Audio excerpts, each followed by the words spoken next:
এই যে আমাদের মোটা ঘরে ঝিঙ্গার গাছ উঠে গেছে, এই যে কত সুন্দরভাবে অনেক উপরে উঠে যাবে, মানে আর ঝিঙ্গা ধরবে, মানে ধীরে ধীরে উঠে এই যে এই গাছে উঠে যাবে, তখন ঝিঙ্গা ধরা শুরু হয়ে যায় সে সময়।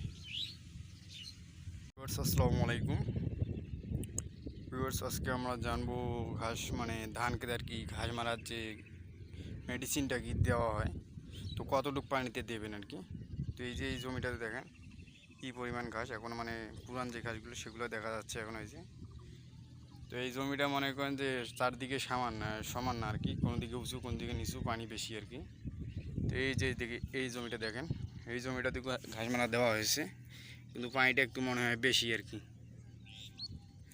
পানি দিতে হবে আপনাকে 4 আঙ্গুল, মনে করেন যে 4 আঙ্গুল। এই জমিটাতে পানি ঠিক আছে, 4 আঙ্গুলের মতো পানি থাকলে সমস্যা নেই আর কি, ওষুধটা আপনার ভালো কাজ করবে। কিন্তু কিছু কিছু জমিতে আর কি বেশি পানি, তো সেগুলো আপনাকে দেখাবো। তো এই যে ঘাস মারা দেওয়ার পরে অবস্থা দেখেন, মানে এগুলো মূলত সারের সাথে মিশ্রণ করে এই জমিটাতে প্রয়োগ করছে। মনে করেন ধান লাগানো 4-5 দিন হচ্ছে এই জমিটাতে, তো এটাতে মনে হয় গতকালকে মানে সারের সাথে মিশ্রণ করে পুরোটাতে দেওয়া হয়েছে। তো কিন্তু এই যে জমিটাতে দেখেন, এটাতে কিন্তু এখনও পুরান ঘাসগুলো এখন দেখা যাচ্ছে। এই যে দেখেন পুরান ঘাস এগুলো ভিউয়ার্স।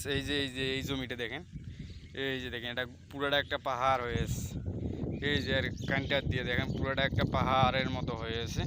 আর এই যে এইটুক জায়গায় একটু পানি আছে, আর এই যে কান্টার দিয়ে এখানে যতই উঁচু জায়গায় ঘাস মারা মানে দেন না কেন, প্রয়োগ করলে যতই দেন না কেন কোনো কাজ হবে না। কারণ এই যে দেখেন এটা রোদ পাচ্ছে, কিন্তু আপনার কীটনাশক মানে কাজ করবে কম, তার মনে করেন যে একটা আছে প্রভাব, সেটা মানে অ্যাকশনটাই আর থাকবে না। তো এই যে পানির এখানে কিন্তু ঠিকই মানে কাজে লাগবে আর কি।